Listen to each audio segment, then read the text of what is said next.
Hello नमस्कार दोस्तों, कैसे हैं आप लोग। होपफुली अच्छे होंगे और आप लोगों ने दिवाली फेस्टिवल को बहुत अच्छे से सेलिब्रेट कर लिए होंगे।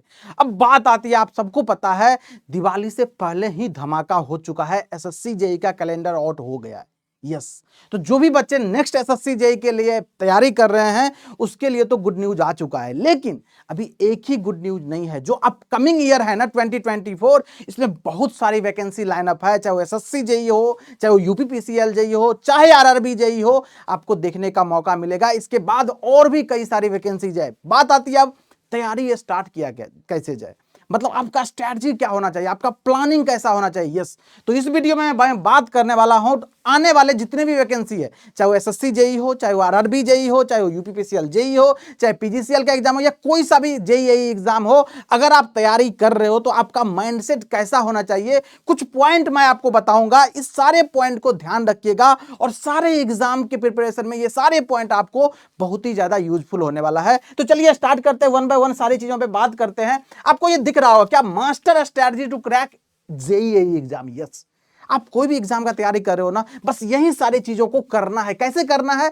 ये मैं अभी वीडियो में बताऊंगा आपको। आराम से पहले टाइम देकर के वीडियो को देखिएगा, पहले आपको कमेंट नहीं करना है, पहले आप टाइम देकर के वीडियो को देखिएगा। अगर वीडियो सच में अच्छा लगेगा आपको तो डेफिनेटली कमेंट बॉक्स आपके लिए ओपन है, जाकर के कमेंट जरूर कीजिएगा। देखिए पहला स्टेप क्या है, understand the nature of exam. Yes, आप जिस एग्जाम का तैयारी कर रहे हैं ना, उस एग्जाम के नेचर को पहचानना बहुत जरूरी है। नेचर का मतलब सर, वो एग्जाम सीबीटी 1 होगा या 2 होगा, स्टेज में होगा, सीबीटी 1 सीबीटी 2 में होगा, या एग्जाम किस लेवल का होता है, कितने नंबर ऑफ क्वेश्चन होते हैं, कितना टाइम ड्यूरेशन मिलता है, क्या नेगेटिव मार्किंग है या नहीं है, इस सारे चीजों को जानना बेहद ही जरूरी है आपके लिए। जैसे मैं बात करूं एसएससी जेई एग्जाम का, तो आपको पता है एसएससी जेई का एग्जाम जो अब होता है वो सीबीटी 1 होता है, सीबीटी 2 होता है, और इसके बाद जो है आपका डॉक्यूमेंट वेरिफिकेशन होता है। ये सभी को पता है। उसी तरह से कोई सा भी एग्जाम आप उठाकर देख लो, उसके नेचर को जानना सबसे पहले ज्यादा जरूरी होता है। तो पहला स्टेप तो ये हो गया, क्या इसके नेचर को हम जान लिए, ठीक है। दूसरा स्टेप क्या है, दूसरा स्टेप है नो द सिलेबस। यस, मैं फिर से बता दे रहा हूं बेटा, आप पढ़ तो रहे हो, लेकिन बहुत सारे बच्चे ऐसे हैं ना जो केवल पढ़ रहे हैं, उसको पता ही नहीं है क्या पढ़ना है और क्या छोड़ना है। जब आप किसी भी एग्जाम का तैयारी करते हो, या आप कोई सा भी जेई एग्जाम या ए एग्जाम या इसके अलावा भी कोई एग्जाम का तैयारी करते हो ना, तो सबसे फर्स्ट प्रायोरिटी होता है आपके पास उसका कंप्लीट सिलेबस होना अनिवार्य है। यस, आपके पास सिलेबस होगा तभी तो आपको पता होगा ना क्या क्या पढ़ना है और क्या क्या छोड़ना है। This is also very important. तो क्या, नो द सिलेबस, आप उसका सिलेबस डाउनलोड कीजिए ऑफिशियल वेबसाइट पे। अगर ऑफिशियल वेबसाइट पे सिलेबस मेंशन नहीं है तो आपको प्रीवियस ईयर क्वेश्चन को एनालाइज करके सब्जेक्ट को आइडेंटिफाई करना पड़ेगा और उसके बिहाफ पे आपको प्रिपरेशन स्टार्ट करना पड़ेगा। तो ये भी चीज बहुत ज्यादा इंपॉर्टेंट है, नो द सिलेबस। ओके, और एसएससी जेई का सिलेबस आपको पता है, आरआरबी जेई का भी सिलेबस पता रहता है। बाकी और भी कई सारे एग्जाम है जिसका सिलेबस ऑलरेडी पता होता है, बहुत सारे एग्जाम का सिलेबस नहीं पता होता है। तो प्रीवियस ईयर क्वेश्चन को एनालाइज करके हम लोग भी बताते हैं आपको, हमारी टीम भी बताती है आपको, उसको आपको करना पड़ेगा। जो अच्छा ये सब्जेक्ट रहता है इसको तैयार करना है, ये सब्जेक्ट रहता है इसको तैयार करना है, ये आपको करना ही पड़ेगा अगर एग्जाम में एक्सेलेंस करना चाहते हैं। तो इसके बाद बात आती है क्या, make a study plan. Yes, this is very important. ये जो प्लानिंग होता है ना बेटा, जिसको आप लोग मिस कर देते हो या बहुत अच्छे से करते हो। जो बच्चे बहुत अच्छे से करते हैं, एग्जीक्यूट नहीं कर पाते हैं, लेकिन केवल प्लान बनाने से कभी एग्जाम नहीं निकलेगा। प्लान को एग्जीक्यूट करना पड़ेगा, और मेन जो रोल होता है ना वो एग्जीक्यूशन में ही दिखता है आपका। जो आप कितना एफर्ट लगा रहे हो, जो प्लान आपने बनाया है उसको कंप्लीट करने के लिए कितना डेडिकेशन है आपके अंदर, दिस इज वेरी इंपॉर्टेंट। तो अच्छे से स्टडी प्लान बनाइए। एक बात याद रखिएगा, जब भी आप स्टडी प्लान बनाओ ना तो थोड़ा प्रैक्टिकल होके बनाना, क्योंकि जनरली प्लान जो बनाते हैं ना बच्चे तो लगते हैं सर इतना देर पढ़ लेंगे, सर 8 घंटा पढ़ लेंगे, 10 घंटा पढ़ लेंगे। नहीं, ऐसा नहीं करना है आपको। आपको एक प्रैक्टिकल प्लान बनाना है। आप कितना देर कर पाओगे ये आपको पता है, मैं नहीं बताऊंगा, XYZ कोई पर्सन नहीं बताएगा। तो अच्छे से स्टडी प्लान बनाइए, प्रैक्टिकल होकर के। 4 घंटे का ही, लेकिन 4 घंटे डेली होना चाहिए। 5 घंटे का, लेकिन 5 घंटा होना चाहिए। मतलब आप जो प्लान बना रहे हो ना, 2 घंटे का ही बनाओ या 10 घंटे का बनाओ, ये एग्जीक्यूट होना चाहिए। ऐसा नहीं जो एग्जीक्यूट नहीं हो रहा है तो फिर वो 2 घंटा हो या 10 घंटा को कोई काम का नहीं है, इस बात का ध्यान रखिएगा। इसके बाद नेक्स्ट आता है फोकस ऑन बेसिक्स। यस, आप हर एग्जाम के पेपर को जब एनालाइज करोगे ना तो आपको पता चलेगा 10% क्वेश्चन जो है ना वो सब्जेक्ट के बेसिक्स से है।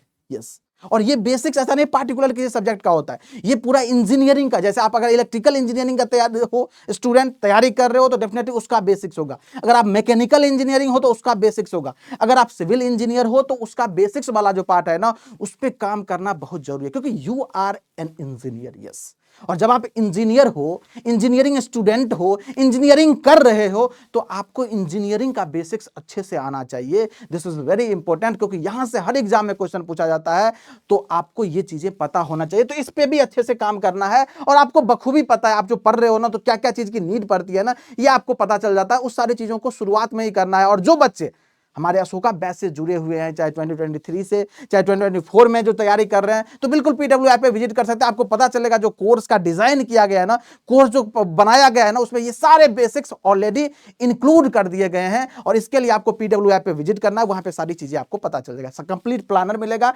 कंप्लीट बैचेज मिल जाएगा आपको वहां पे। इसके बाद बात आती है gather the study material. Yes, देखो मैं ये नहीं बोल रहा हूं जो केवल पीडब्ल्यू मैं जो पढ़ा रहा हूं यहीं से पढ़ो, बिल्कुल भी नहीं। आप अगर सेल्फ स्टडी कर रहे हैं, बिल्कुल कर सकते हैं, कोई दिक्कत नहीं है, लेकिन करना पड़ेगा बेटा, इस बात का ध्यान रखिएगा। आप कहीं से भी करो, आप एग्जाम में अच्छा परफॉर्म करो, हम लोगों की यही उम्मीद रहती है, हम लोग यही कामना भी करते हैं। तो आपको एक अच्छा स्टडी मटेरियल गैदर करना पड़ेगा, चाहे वो कोई सा भी हो सकता है, या आप अच्छे से डिसाइड कर सकते हो। इतनी बड़ी यूट्यूब फैमिली है, ये भी पता है आपको, और अपना पीडब्ल्यू ऐप भी है, उस पर भी जाकर देख सकते हो। और जिस भी एग्जाम का आप तैयारी करो, उसके अकॉर्डिंग आपको अच्छा स्टडी मटेरियल गैदर करने की जरूरत है। और ये सारा चीज आपको पहले कर लेना, ऐसा नहीं जो हम स्टार्ट कर दिया और बीच में जाके अभी ये बोल रहे हैं, बाद में जाके कुछ और बोलेंगे, नहीं, तो आपका टाइम खराब हो जाएगा। और मैं बता रहा हूं लिटरली, ये टाइम जो बाद में जाके आपका खराब होता है ना, तो ये आपको पीछे जो आप मेहनत किए रहते हो ना, इस पे भी हैम्पर होता है, इस पे भी इफेक्ट करता है। इस बात का ध्यान रखिएगा। इसके बाद बात आती है क्या, प्रैक्टिस पीवाईक्यू। यस, देखो आप तो मटेरियल गैदर कर लियो। अब मान लो मेरा कोर्स ज्वाइन कर ले, तो हम आपको सब कुछ देंगे, लेक्चर भी देंगे, लेक्चर के साथ साथ डीपीपी भी देंगे, सारा चीज देंगे, प्रैक्टिस टेस्ट भी देते हैं वीकली, सारा चीज देंगे। अब जिसका भी मटेरियल यूज करोगे उसमें सारा चीज ये सब इंक्लूड होगा। मैं अपने बारे में बात करूं, क्योंकि मुझे पता है मैं क्या देता हूं बच्चों को, क्या कंटेंट की नीड होती है, इसलिए मैं अपने बारे में बात कर रहा हूं। अब बात आती है प्रैक्टिस पीवाईक्यू। यस, देखो जब किसी भी एग्जाम के पीवाईक्यू को प्रैक्टिस करते हो ना, तो आपको उस एग्जाम के माइंडसेट पता चलता है। जो अच्छा एग्जाम में इस तरह के क्वेश्चन फ्रेम होके आते हैं, इस तरह के क्वेश्चन फ्रेम किए जाते हैं, इस तरह के ट्रैप किया जाता है, इस किसी कॉन्सेप्ट के इतना डीप तक जाकर के क्वेश्चन पूछता है। तो आप जिस भी किसी एग्जाम के का प्रिपरेशन कर रहे हो, तो एग्जाम के प्रिपरेशन करने के साथ साथ आपको उसके पीवाईक्यू पे फोकस जरूर करना चाहिए। पीवाईक्यू आपको माइंडसेट को ट्रेंड करेगा, आपके माइंड को ट्रेंड करेगा। अच्छा, इस एग्जाम में इस तरह का लॉजिकल क्वेश्चन होता है, इस तरह का स्टेटमेंट बेस्ड क्वेश्चन होता है, इस तरह का थियोरेटिकल क्वेश्चन होता है, इस तरह का न्यूमेरिकल क्वेश्चन होता है। बहुत सारे एग्जाम में न्यूमेरिकल सीधा स्ट्रेट फॉरवर्ड पूछा जाता है। तो जब आप पीवाईक्यू प्रैक्टिस करोगे ना, तब ये सारी चीजों की क्लैरिटी आएगी और आपको आइडिया लग जाएगा, अच्छा इस एग्जाम में इस लेवल तक मुझे जाके मेहनत करना पड़ेगा। यस, इसी तरह से फिर क्या है, do revision. Yes, revision is the very important. Yes, ये सारा चीज करने के बाद अगर आपने रिवीजन नहीं कराना, जो कि बहुत सारे बच्चे मिस कर देते हैं इस सारी चीजों को करने के बाद, तो बाद में जब एग्जामिनेशन हॉल में जाते हो ना, तब आपको बहुत ज्यादा परेशानी फेस करना पड़ता है। इसलिए डू रिवीजन, रिवीजन भी करना है। और रिवीजन किए हो, कितना किए हो, कैसे किए हो, इस चीज को तुरंत चेक करने के लिए आपको टेस्ट सीरीज भी प्रॉपर अटेम्प्ट करना है, जिससे आपको पता चल पाएगा आपने जो रिवीजन करा है, आपने सब्जेक्ट सीखा है, आपको सब्जेक्ट पढ़ाया गया है, आपने सब्जेक्ट जो पढ़ा है ना, उस पर आपका कमांड कितना है, आप कितना चीजों को जानते हो, जो चीज पढ़े उसको अप्लाई कर पाते हो कि नहीं। This is very important. इसलिए आपको रिवीजन करने के बाद टेस्ट सीरीज को भी अटेम्प्ट करना बेहद ज्यादा जरूरी है। इसके बाद लास्ट में आता है क्या, स्टे पॉजिटिव। यस, देखो आपको मैं पहले बता दे रहा हूं, आप जहां पे भी रहोगे ना, जहां पे भी प्रिपरेशन कर रहे हो, जिस भी फेज में हो, चाहे आप कॉलेज गोइंग हो, चाहे आप कॉलेज के पास आउट हो, चाहे आप 1 ईयर 2 ईयर ड्रॉप आउट हो, बेटा आपके माइंडसेट को पॉजिटिव रखना बहुत ज्यादा जरूरी है। अगर आप ये सारा चीज करोगे ना, तो आप अच्छा कर ले जाओगे, पहले बोल दे रहा हूं। लेकिन इसके लिए जरूरी है पॉजिटिव माइंडसेट। अब हो सकता है कोई बच्चा बोलेगा सर ऐसे कैसे हो सकता है, सर आप बोल देते हो, अब करने में मेहनत लगता है, तो मेहनत तो लगेगा ही। आप सिंपल सी बात है, कोई सा भी काम करने जाओगे तो एफर्ट तो लगाना ही पड़ेगा। मैं आपको ये गाइडेंस दे रहा हूं, क्योंकि इस तरह के चीजों को फॉलो करके बहुत सारे बच्चा ऑलरेडी रैंकर्स बन चुके हैं, बहुत सारी जगह जॉब कर रहे हैं, चाहे वो PGCL हो, चाहे वो PSPCL हो, चाहे वो SSC JEE हो, चाहे वो RRB JEE हो, चाहे UPPCL JEE हो, बहुत सारे जगह पे बैठे हुए ऑलरेडी JEE बने हुए हैं। तो मैं बोलता हूं आप लोग इस सारी चीजों को फॉलो करो। बाकी अगर किसी भी तरह का लगता है गाइडेंस की जरूरत है सर, मुझे किसी भी तरह का और सपोर्ट की जरूरत है सर, तो बिल्कुल हमारी टीम आपके साथ हमेशा तैयार रहती है। और आपको ये देखिए, join me Krishna sir PW Telegram channel पर बिल्कुल आप ज्वाइन कर सकते हैं। और यहां पे ज्वाइन करने के बाद आप कभी भी किसी भी टाइम किसी तरह का गाइडेंस हो की जरूरत है, तो बिल्कुल आप हमसे कनेक्ट कीजिएगा, मैं डेफिनेटली आपके लिए हमेशा रेडी रहता हूं। तो ये जो सारे पॉइंट है, ये जो 8 पॉइंट है ना, इसको अच्छे से एनालाइज कर लीजिएगा, और ये सारे पॉइंट आपके माइंड में चलना चाहिए सारे JEE exam. This is the master strategy to crack any JEE exam. यही सारी चीजें आपको करना है, किसी भी एग्जाम का तैयारी करना है तो बस सबका स्ट्रैटेजी अलग अलग थोड़ा सा चेंज कर जाएगा, क्योंकि जैसे मान लो सिलेबस का बात करें तो एग्जाम बाय चेंज कर जाएगा, नेचर ऑफ एग्जाम चेंज करेगा, उसी हिसाब से और भी पॉइंट जो है थोड़ा सा हैम्पर करेगा। बाकी ओवरऑल जो है अगर जनरलाइज करें तो यही स्ट्रैटेजी रखना पड़ेगा आपको, और अगर ऐसे तैयारी करोगे तो डेफिनेटली आप एग्जाम में बहुत अच्छा परफॉर्म करने वाले हो। मिलता है नेक्स्ट वीडियो में, ऐसे ही पढ़ते रहिए, ऐसे एंजॉय करते रहिए। वीडियो कैसा लगा कमेंट बॉक्स में जरूर बताइएगा। Thank you so much.